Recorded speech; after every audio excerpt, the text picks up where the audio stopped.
Hey, thanks for joining me on Get Uncomfortable tonight. And tonight we're at the office. It's late night on a Wednesday, but I really wanted to do an episode here.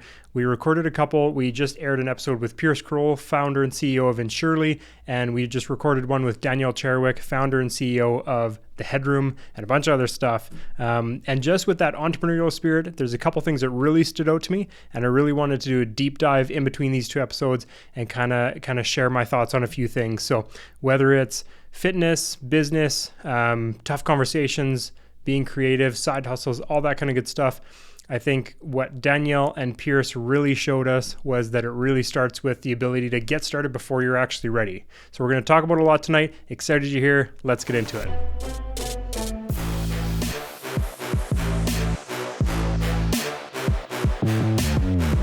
Thanks for joining me tonight. Like I said in the intro, I'm super excited about this episode. So kind of wedging in between two awesome guest episodes, both successful entrepreneurs, founders, CEOs in their respective industries. Had a lot of fun having conversations with Danielle and Pierce and just kind of reflecting on a bit of that. It stood out to me. Both of them had a lot to say about obviously like education, getting mindset right, all that kind of good stuff. But there was a huge factor in there where they just started, right? They did the thing and they just had that resolution that they were just going to do it and start a company, build a business, all that kind of stuff. And it really stood out to me there. And I wanted to dig into a few things today and just really centered around the importance of starting before you think you're ready. So today we're going to dig into obviously a couple topics. We're going to dig into fitness. We're going to dig into business. We're going to dig into a bit of the creative side, and maybe we're going to dig into some tough conversation stuff. So a few things that I'm uncomfortable sharing with, but I think it's super valuable to kind of go through and discuss, the importance of just doing the thing. Like we've always talked before in these episodes, it's fail forward mentality. We all have the ability to just start and push through it. And just that's the best way to learn. So really wanted to dig into that today. Thanks for joining me, but let's dive into it here. I think the first and foremost, kind of I want to say a layup right now for this kind of a conversation would be fitness. Again, we have an episode coming up. Fitness is the gateway to success. So that's going to be a really cool one before we speak to a trainer. There's all sorts of exciting stuff coming down the line, but fitness for me is one thing that I'm a little hesitant to sharing about because I think everyone on their own journey, whether it's business or fitness, they can have some of that imposter syndrome, some of that negative self-talk. And again, I don't even know why I'm saying this again, but fitness for me is one of those things where I'm not where I want to be. I'm on this journey. But I've learned a lot of stuff along the way that's kind of made the journey a lot more enjoyable, a little bit easier. And I've been able to find a lot better results by just a couple key factors. I think the biggest thing is not striving for perfection, right? So when I think of perfection of fitness, I think of like you're dialed, you're tracking all your food, you're tracking your macros, you're hitting your workouts 5 days a week, you're in the gym an hour each day, you're getting your 10,000 steps, you're taking all your multivitamins, all that kind of stuff. That's all great, but there's so many factors there that I don't want to say you don't need. Well, yeah, you don't need. Plain and simple. If I want to see positive results in health and fitness, I don't need all those things. I don't need my multivitamins. I don't need 10,000 steps. I don't need to hit all my macros. If I want to see positive results, I need an improvement is what I need. So maybe I go from sitting on the couch all day or sitting at the office all day to hitting 5,000 steps. If that's an improvement, that's where you need to start, right? If you never eat whole foods, for instance, you can't just turn around and say, I'm gonna do meal prep 7 days a week. I'm gonna track my macros and I'm gonna hit, this many grams of carbs, this many grams of fat, this many grams of protein. I'm gonna dial it in. No, that's not sustainable. What you need to do is, or where you're gonna find the best results is starting where you're at and just growing a bit. So that's, you hear all the stories about people that start by when they're watching TV in the evenings, and instead of grabbing a bowl of Doritos, how I love my Doritos, but when they grab the bowl of Doritos, maybe they grab a bowl of carrot sticks or something. Or instead of having a pop, they have a water. Or instead of just sitting there, maybe in the commercials, they get up and do 5 push-ups every commercial break. Those things are all, if that's where you're at, that's where you need to start. But the last thing you want to do is spend weeks or months getting this workout plan together, doing all the research on macros, researching the best gym, researching the most efficient time of day to work out, the best multivitamins, and you spend all this time just digging in and trying to perfect it before you even start. And essentially what's probably going to happen is you're going to lose steam before you even get started.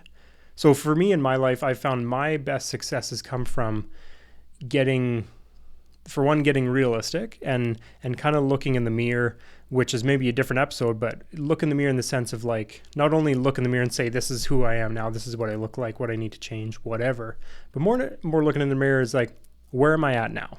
If I'm not doing anything, I'm going to find positive results in doing something, right? So for me, it's like there's been seasons where I've totally fallen out of my fitness journey. And then I recognize like to get back into it, I'm not going to do 5 days a week. So to remind a little bit, my fitness journey started, got out of high school. I enjoyed pizza and beer and wings with my buddy John in our basement suite. So that's it. John and I had different metabolisms. We ate the same thing. We did the same thing. We worked similar jobs. John stayed at 6-pack, 100 and whatever pounds, and Brenton did not have the 6-pack, and I went up. So I crept up that scale pretty quick. So I needed a change. I was super blessed through work, I met a good buddy, Ken. Ken was like from the East Coast, big into bodybuilding, training, and all that kind of stuff. And I was blessed to be able to go. I worked with Ken, and we worked shift work. We went to Chetwynd, we went to Fort St. John, and we stayed in a hotel together. And we grocery shopped together. The best example would be we were in Chetwynd. We were working on these hotels as an electrician, and we would get there for a 10-day shift. We would go grocery shopping together. He'd pick all the food. He'd prepare most of it. He'd cook for me most of the time. We'd stay together in a hotel. So when he went to the gym, he said, let's go. And I jumped in the truck and he took me to the gym. He showed me how to work out. He walked me through every workout. He spotted me. All that kind of stuff. So huge blessing because he had a huge impact on teaching me all that. So in that sense, that fitness journey that I went on, super fortunate, not common. Right? I had a personal trainer built in my life that I could not avoid. That is not common. And honestly, I've never actually said that or thought about that until this moment. And I'm super fortunate to even experience that. So props to you, Ken. Appreciate you turning my life around in that sense. So, but if I fast forward a few years, Ken and I don't talk as much anymore. I don't have the same job, much more sedentary, and went through a couple phases where I just kind of fell out of the fitness routine, fell out of the gym, whatever that looks like. When I needed to get back into it, it was like, okay, I'm not the same guy anymore. I'm not going to go hammer, this massive 1.5-hour workout, all these heavy weights. Maybe one time when I fell out of fitness, it was when we had young kids, and it's like, yeah, I've been up 4 times in the middle of the night last night, feel like garbage. I'm not going to go do a 300-pound squat or anything like that. Like, it's just survival mode. But it's meeting yourself where you're at. And for me, in some of those situations, it's like, I think I shared on the Fitness as a Gateway to Success episode, but I just started putting on my shoes, right? 2020, when I got rid of my gym membership, I just would put on my shoes and try and work out. But the goal was to put on my shoes. Sometimes I would put on my shoes and just sit around, do like 2 workouts, and that was fine. But I always put on my shoes, right? So that was positive movement. And it was just like not committing to having this big workout plan, really just committing to like starting, just get something in. And then build those really small wins, those putting on the shoes is a huge win if you haven't put on gym shoes in 6 months, right? There's a great story. I don't know who told the story, but there's a great story about somebody that,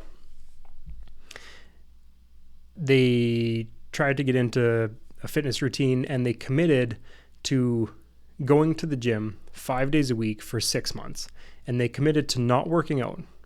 So they would go to the gym, they would drive to the gym, put the vehicle in park, put it back in reverse, and then leave. But they built a tremendous habit of going to the gym, and they got that off the list. So instead of worrying about the workout, instead of worrying about going in and seeing people you don't know, all that kind of stuff, by the time the 6 months was over, they were rock solid in the habit of just leaving the house and going to the gym. So then the easy step would just be, okay, let's add something. Let's go in and go for a walk on the treadmill for 15 minutes. And then you leave, right? Doesn't have to be these huge things, but just start somewhere and add something. Now, if you are at a different stage in your fitness journey and you've been working out, you've been consistent, then maybe it's time to, for myself, now I'm probably at the point where if I want to see better results, I should probably be tracking my food. So in the sense of I'm not ready to track all my food all the time. So every once in a while, every couple of weeks, I'll have a day where I weigh all my proteins, right? And it's just like, okay, it's just a little add here and there. It's something that's sustainable, but it really helps me figure out, okay, how much am I eating of what, just to see kind of where things are at. So just kind of add those things, start small, add it, grow, build that momentum, and you'll just that momentum will just be like a boulder rolling down a hill or a snowball rolling down a hill and just grow as it rolls. So you don't need perfect workouts. You just need movement. So fitness, get started.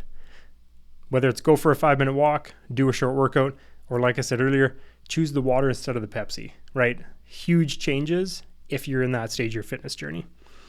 Now, if we get into like business and side hustle, I think, talking to Pierce and Danielle and even my own experience and people that I talk to here, you can wait and you can waste much time and you can waste so many opportunities by overanalyzing. Now, I don't want somebody to be ridiculous here and go buy a company that they didn't look at the books or go quit their job to start, selling soap online or something like that. Like you can't be stupid about it, but you can educate yourself and you can start that process. So in business, you need to begin with some sort of uncertainty, because I think if an entrepreneur is going to be certain about every single thing that they would do, or that's going to come down the line, they're not going to do it.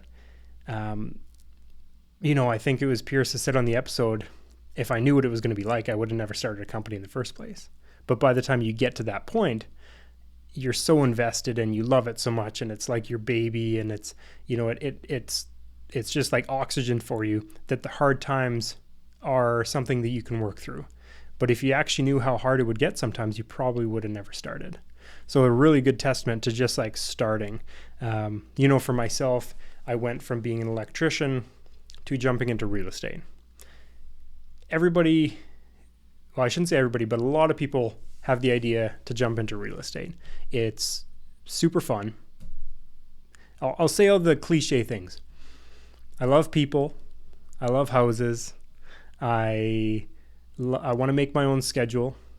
There's no ceiling on my earnings. I want to be my own boss. All those things sound amazing. And I was just like everybody that says all that. That's what I wanted. If I actually really analyzed and looked into all the stats of, the mortality rate of a realtor or the failure rate of a realtor, or the expenses of a realtor, if I really did my homework, I might not have made the jump. But right now, I'm so glad that I did. It was a life-changing decision, and I don't know. Can't say enough about it. Obviously, I'm invested in real estate. It's created a life for me and my family that not only I can be proud of, but we can enjoy together. It's a beautiful, beautiful thing. But if I didn't just kind of, go close my eyes head first, in a sense, I never would have followed through, and I definitely wouldn't have lasted. You need to just go for it and go for the gusto and just trust that there's going to be good, there's going to be bad, there's going to be hard times, but you can work through it all. But if you analyze every specific thing, it's going to be really, really tough. Actually, when I think of different things out there, one was, I remember after when I was graduating high school, I remember writing out all my expenses that I would have. And I was like, man, I'm not even going to be able to afford Mr. Noodles and milk, because like this is going to be rent, this is going to be my phone, this is going to be my utilities, this is going to be insurance. And it just didn't make sense. And I remember feeling just like a crippling fear. Thankfully at that time, for whatever reason, and I think it was just because I was super excited to live with my buddy, but I moved out anyways. I left the farm and I moved in with a friend, and we got a basement suite. And like, I look back on that time as being like financially the least stressful of my life. But that was like just months after I was crippled with fear that I wouldn't be able to pay my phone bill. Right. So there's a lot of value in just kind of like trusting your instincts and pushing forward and going for it in a sense. Again, don't be stupid. Don't quit your tremendous job to go, to go do something wild. Okay. I used the soap analogy earlier. I don't know why, but say for instance, I want to quit my job and I want to sell soap online. I do love homemade soap. And then you get the bars where you can use them as shampoo. Yeah, they're good. Anyways, so I want to quit my job and sell soap online. Probably not a great idea. But what I could do is I could work my job, try and get as efficient as I can so that I can shave out some time to go home, or maybe on my lunch break, I can make some soaps and then I can kind of sell them. And then I can, sell them to more people. And then maybe I can use my job and my connections to sell soap to these people over here. And pretty much what I'm saying is, just because I'm not quitting one and not burning that bridge doesn't mean I can't start another, right? So I think it's just super, super crucial to not let yourself get wrapped up in that fear. What if the soap doesn't sell? What if I give somebody an allergic reaction with my soap? What if it's, I don't know why I'm going down this road with these soaps, man. But you know what I mean? Start small, enjoy the process, and learn along the way. Essentially, what I'll learn is that some soaps sell better than other soaps. And then, anyways, now I want to go find some soap for my hair. Start small. It might be a logo, it might be a landing page, might be sending somebody a message, right? It's like, hey, would you be interested in this? Don't quit your job, but definitely don't hesitate. Just start and do the thing. So yeah, buy the domain, make an Instagram page. The first thing I did, or one of the first things I did when I started looking at this podcast, was I built a couple Instagram pages. They just sat there for a couple months, didn't do anything with them, but I just saved the names. I think I have a domain name somewhere. Like I started a website. I don't know why. I don't even know what the website is right now, but I created that momentum, and then it got super exciting. I did my first video with no mic and my phone, like zero tech, zero tools. It was garbage and I deleted it, but I kind of got hooked on it. And from there wanted to get a mic and a couple lights and whatever else. So start, build that momentum, start going. Talking about the podcast, creative projects, I think is something that, is really, really cool. It doesn't have to be like this. For me, it's not like a big money making venture like homemade soaps, but it's something for me that I am really enjoying. It's something that kind of fills my cup. I enjoy it. I don't even know what time it is right now. It's close to 11 o'clock on a Wednesday night, and I'm here and I'm pretty tired, but I'm having a blast. And I think it's really cool for people to have those things that they can work into their life that kind of fill their cup in a little bit of a different way and a little bit of a passion project. It could be learning an instrument, could be painting.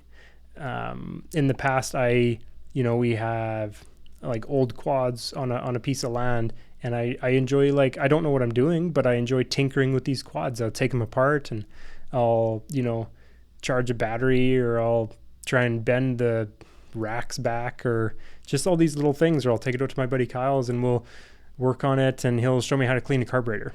I really enjoy that kind of stuff. Terrible at it.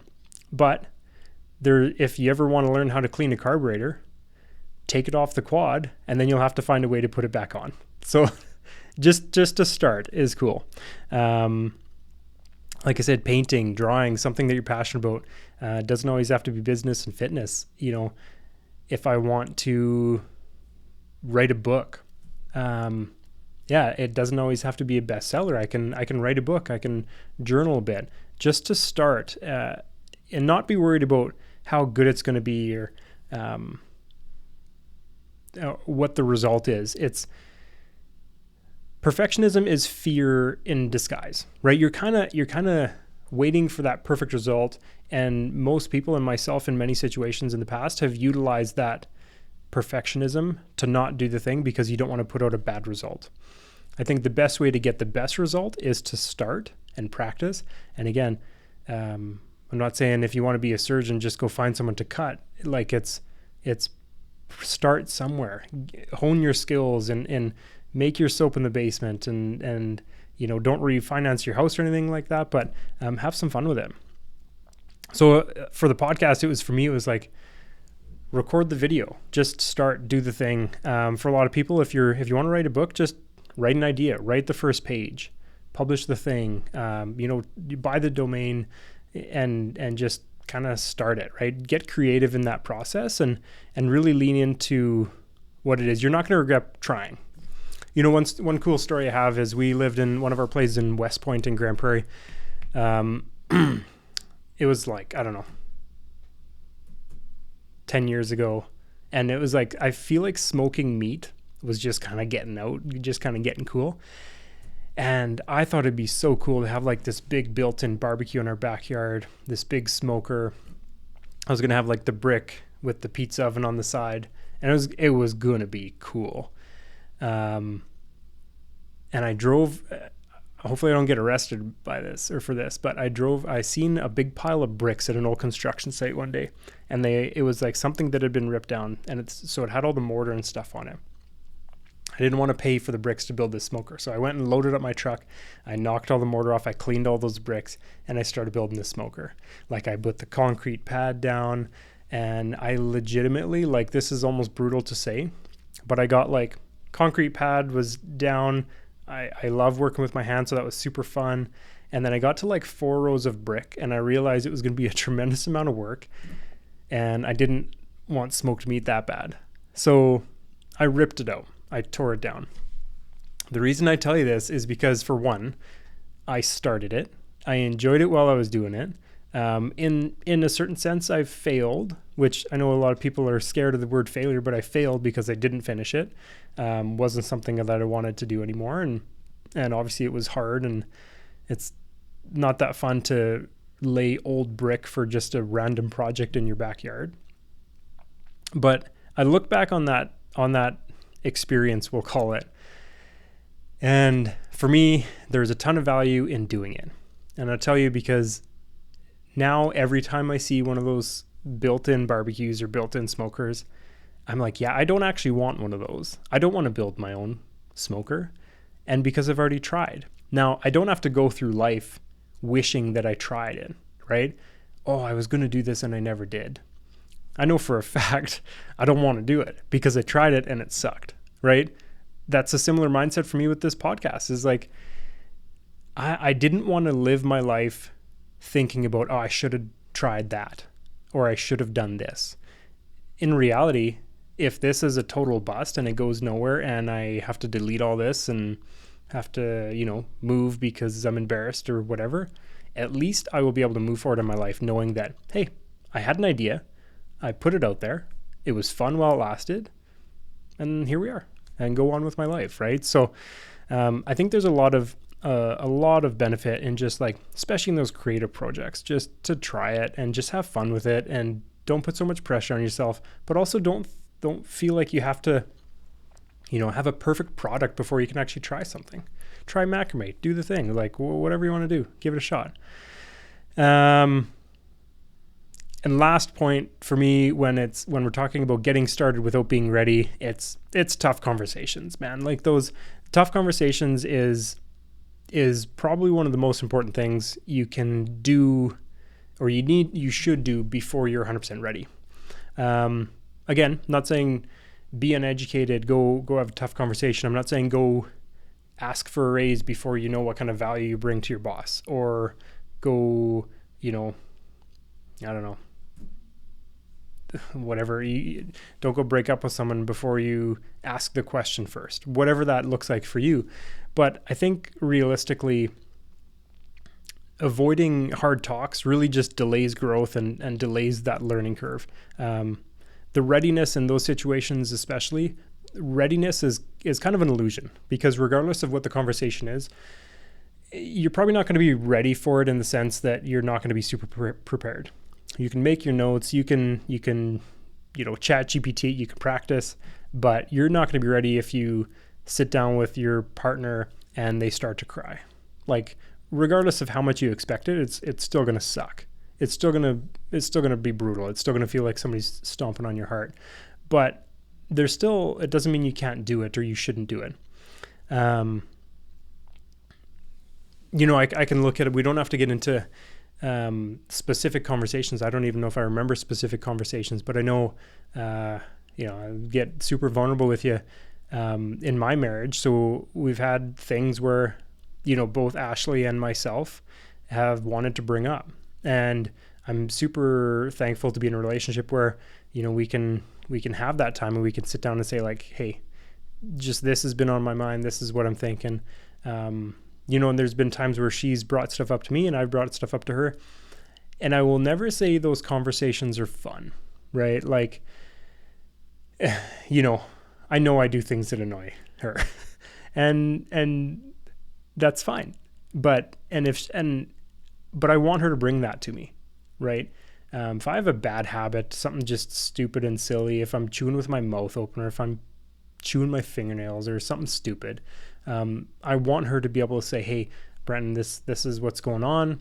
It's actually like, it's kind of getting under my skin a bit, blah, blah, blah. I'm naturally, even if I expect it, I'm still going to feel like, there's going to be that sinking feeling. I'm going to feel like I want to get defensive. I'm going to feel like I want to get reactive, all that kind of stuff.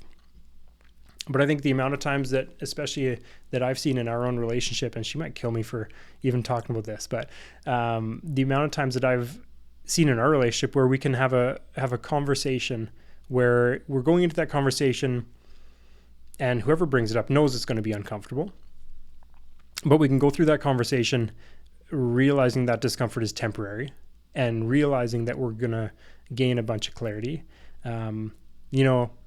and then we go through that conversation and I can just see how that conversation lays out. And, maybe you're a bit sour, maybe you go to bed, not having the best conversation or whatever, but I can feel the relief kind of the next morning. You know what I mean? Like, there's always that, I guess relief would be the best way to put it. There's always that, calmness that sets in after not even an argument, but just a very open, transparent conversation where it's like, hey, this is what's going on. I know this is going to frustrate you, but, this is something that we need to work on, or, just to be able to have the ability to have an open conversation with each other. And then I can just, when I'm kind of talking about it, I'm not giving you a specific story. You're probably not doing a very good job of sharing about it, but I can feel the next day just like a calmness. And even if it's maybe a little bit awkward or tense or whatever it is, it still feels like there's that growth has already happened or started. I think a lot of people struggle with, in relationships, with like not letting that steam out. And I don't know where I heard the thing, but you let the steam out. I really should have. Maybe I'll find the guy who it is. John Delaney, I think his name is. I heard a story about him and his wife have a conversation every Sunday night. So it's like you let the steam out, and every Sunday night you let that little bit of steam out of the pot, like a pot boiling, and you let it out every Sunday night. And really what that accomplishes is your pot never boils over. Because we all know it's a simple analogy, but you leave a pot on a stove and you're boiling water and then leave a lid on it, and then there's a big boil over and it's a big fight, right?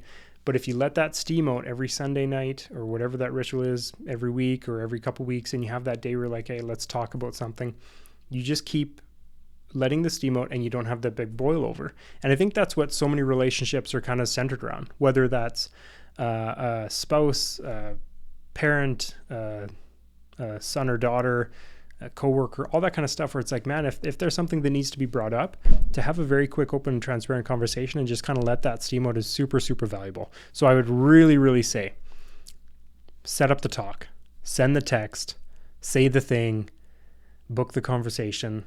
It doesn't have to be this massive, scary thing. It's like, hey, I just got something on my mind. I really want to get this out. This is bugging me. This is something I want to bring up because this and this and this. Work through it. The conversations that you have there are super valuable and will be very helpful, I'm sure. So those for me are the four major areas where there's just very, very clear value for me in starting before you're 100% ready or prepared, right? Just, again, not to do anything stupid, but just to kind of start those conversations, get creative, start the walks, start that fitness journey, whatever it is. In business, obviously start that side hustle, right? Whatever it is, whether you're making soaps or t-shirts or trading in stocks, dabble, learn a bit. Because the best way you're going to learn about trading in stocks is lose a couple bucks, right? Don't be stupid. I don't have a big stock portfolio at all, but I put a couple $100 in a Questrade account and I played around with it and then got comfortable with it, lost part of it, gained some of it, went and bought another little share of another little company and just had fun with it. And I learned a lot about myself, my own investment style, right? I know I can't be the guy. I bought Netflix a while back and I put a couple $100 in Netflix and I lost $30 in a day and I sold right away because it scared me too much. The next couple of days, it went way up. So I know my profile as an investor does not fit those high risk investments. But I did that by just playing around, trying and dabbling, and just I didn't spend weeks or months educating myself. I got educated and tried it, started it, and learned from it. So that fail forward mentality in this situation is crucial. So again, just to kind of recap, readiness, to me, readiness is a myth. Action is the catalyst. And whether it's business, fitness, creativity, or conversations, your life gets rewarded by courage, not comfort. So it's really, really important to just kind of get out there, do the thing, fail forward, get uncomfortable. Great name of a podcast maybe, but get uncomfortable. So I would love some interaction. I've had some really cool comments. I know it's I'm not expecting people to drop their life story in a comment or anything like that, but I would love to hear where this maybe if there's a part in this episode that really stands out to you, whether it's one of these four, maybe it's something else. I know I put a little bit of a poll on Instagram, follow along with that kind of stuff as well. But it's just really cool to see how people are engaging and it seems like people are kind of picking up what I'm laying down here. So I really appreciate that. Cool to watch, got some followers and some listeners in Africa and Toronto, and I think there's somebody who was listening to an episode over in China or something like that. So it's cool to see kind of stuff like that. And then obviously my followers in Grand Prairie, I really appreciate you guys. Appreciate everybody following along. This is a lot of fun for me. Hopefully you're finding some value in it. It's definitely valuable for me to share some stories, have some great guests on. Like I say, I'm really looking forward. We got a trainer, a couple business owners. We got some really cool guests coming on and some really cool solo episodes. So really appreciate you following along. And keep pushing. We're not here to play safe. We're here to take some swings. If you caught some previous episodes, we're here to swing the bat. So let's keep swinging that bat. We don't have to worry about striking out in life. You don't get that 3 strikes and you're out kind of thing. So keep swinging that bat. Let's keep getting uncomfortable. Appreciate it.